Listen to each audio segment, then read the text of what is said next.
तुरंत मोहन मिला देगा। हनुमान क्या कर ले, अब हनुमान से बात नहीं हुई तेरी बीमार बना तो। अब तो कह रहा डॉक्टर से आके, और डॉक्टर भी आए भागते हुए मुंह में डाल दिया पूरा निकाल के थर्मामीटर, इसका सारा बुखार चेक कर रहे थे। अब इसने भी उठा दिया ऊपर को पिछवाड़ा, कह रहा डाल दो अंदर इंजेक्शन, पूरा का पूरा इंजेक्शन डाला, इसका सब इलाज करा।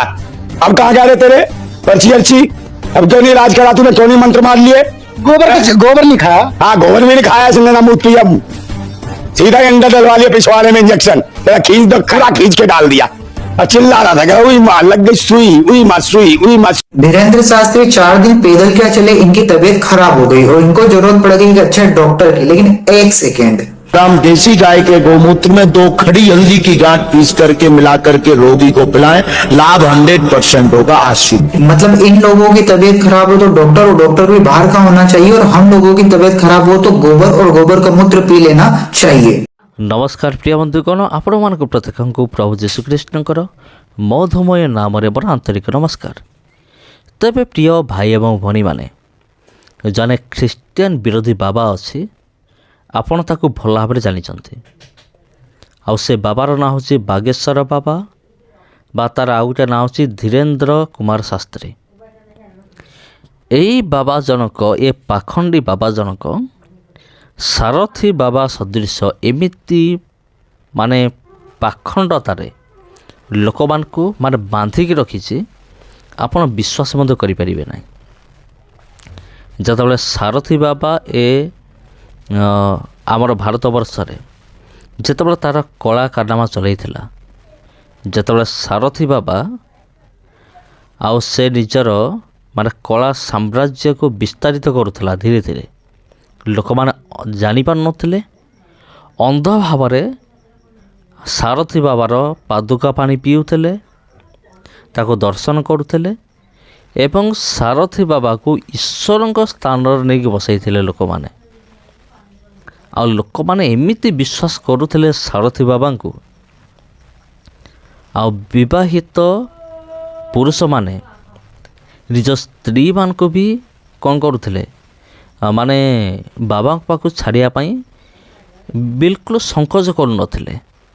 बाबा आमर ईश्वर अटंती, जदि मो स्त्री ता पाखु जीव, मो स्त्रीर संतान प्राप्ति हेबो किबा कौन सी समस्या दूर हेबो, एमती मनोभाव थिला।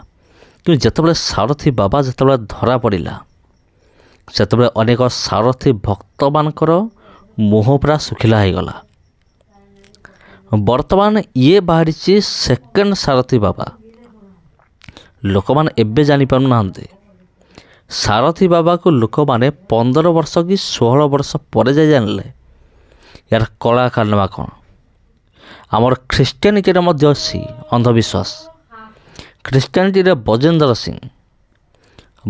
सिंह कला कारनामा केते वर्ष पर जना पड़ा जे से जन बलात्कारी आउ रेपिस्ट वर्तमान जेल अच्छे सारथी बाबा को परी। माने सारथी बाबा बजेंद्र सिंह भितर कौन फरक नहीं। तेबे प्रिय बंधुगण, वर्तमान आउ जने सेकेंड सारथी बाबा बाहरी जहाँ ना धीरेन्द्र कुमार शास्त्री। और ये लोक मान को भुआ बुलेबार यार टेक्निक टिके अलगा। ये कौन करिबो ना, कागजर किछि लिखिबो, जदि आपण ता पाखु जिबे से कागजर किछि लिखिबो, आपनक मन कथा को लिखिक देबो।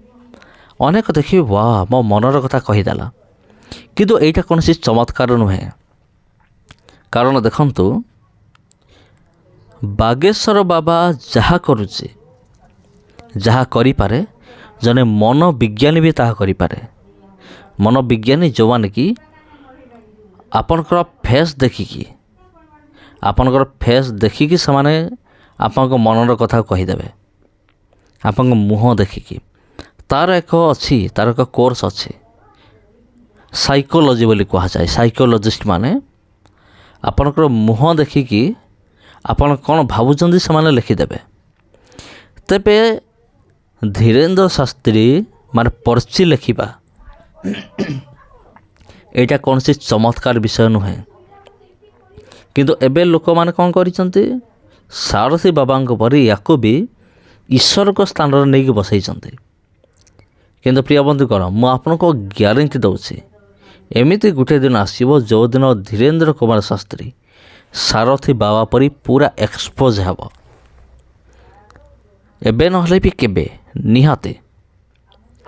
ଆଉ ସେହି ସମୟରେ ମଧ୍ୟ ମୁଁ ଭିଡ଼ିଓ ତିଆରି କରିବି ଏବଂ ଆଜିର ଡେଟ୍କୁ ଆପଣ ଲେଖି ରଖିଥାନ୍ତୁ, ମୁଁ ମନେ ପକାଇଦେବି।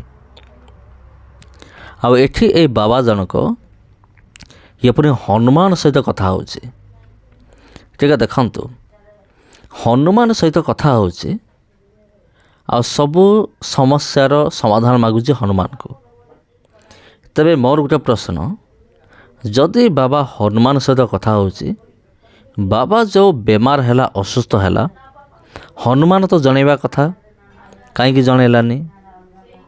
ଏଇଟା କ'ଣ ପାଖଣ୍ଡବାଜ ନୁହେଁ କି? ଏଇଟା ହେଉଛି ବହୁତ ବଡ଼ ପାଖଣ୍ଡବାଜ। ହନୁମାନ ଜଣେଇଲା ନାହିଁ। ହଁ ପ୍ରିୟ ବନ୍ଧୁଗଣ, ଆଉ ଯେତେବେଳେ ବାବା ବେମାର ହେଲା ହନୁମାନ ଭଲ କରିବା କଥା। ଇଏ ବହୁତ ବଡ଼ ହନୁମାନ ଭକ୍ତ ନା, ହନୁମାନ ଭଲ କରିବା କଥା। ଡାକ୍ତରମାନେ କାହିଁକି ଆସିଲେ? ଏ ବାବା ଶିକ୍ଷା ଦେଉଛି ଗୋବର ଖାଅ, ଗୋମୂତ୍ର ପିଅ, ତୁମ ବେମାର ଭଲ ହୋଇଯିବ।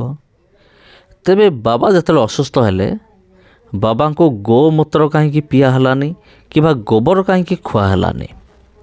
ଏଇଟା ହେଉଛି ମୋର ସବୁଠୁ ବଡ଼ ପ୍ରଶ୍ନ। ଆଉ ମୋର ପ୍ରଶ୍ନକୁ ମାନେ ବାଗେଶ୍ୱର ବାବା ଭକ୍ତମାନେ ଟିକେ ଦିଅନ୍ତୁ। ମୁଁ ଜାଣିଛି ବାଗେଶ୍ୱର ବାବା ଭକ୍ତମାନଙ୍କର ଏତିକି ଔକାତ ନାହିଁ, ସେମାନେ ମୋର ଏ ପ୍ରଶ୍ନର ଜବାବ ଦେଇପାରିବେ କିମ୍ବା ଉତ୍ତର ଦେଇପାରିବେ। ତାଙ୍କ ପାଖରେ ସେଇ ଔକାତ ହିଁ ନାହିଁ ନା। ତେବେ ପ୍ରିୟ ବନ୍ଧୁଗଣ, ଖ୍ରୀଷ୍ଟରେ ପ୍ରିୟ ଭାଇ ଏବଂ ଭଉଣୀମାନେ, ଏମିତି ଅନେକ ପାଖଣ୍ଡୀମାନେ ଏ ଦୁନିଆରେ ବୁଲୁଛନ୍ତି, ବାବାମାନେ ବୁଲୁଛନ୍ତି। ଆଉ ଯେଉଁମାନେ କି ନିଜକୁ ନିଜେ ଈଶ୍ୱରଙ୍କର ସ୍ଥାନରେ ବସେଇଛନ୍ତି ଆଉ କହୁଛନ୍ତି ମୁଁ ହେଉଛି ଈଶ୍ୱର ଆଉ ମୋ ଉପରେ ଆଉ କେହି ନାହିଁ। ଆଉ ଯେତେବେଳେ ପରିବେଶର ମାଡ଼ ଯେତେବେଳେ ପଡ଼ିବ ଆଉ ସେତେବେଳେ ସେ ପୁରା ସିଧା ଆପେ ଆପେ ସିଧା ହେଇଯିବେ ଏମାନେ। ବର୍ତ୍ତମାନ ସାରଥୀ ବାବା କ'ଣ କରୁଛି? ଜେଲରେ ଚକି ପେଶୁଛି।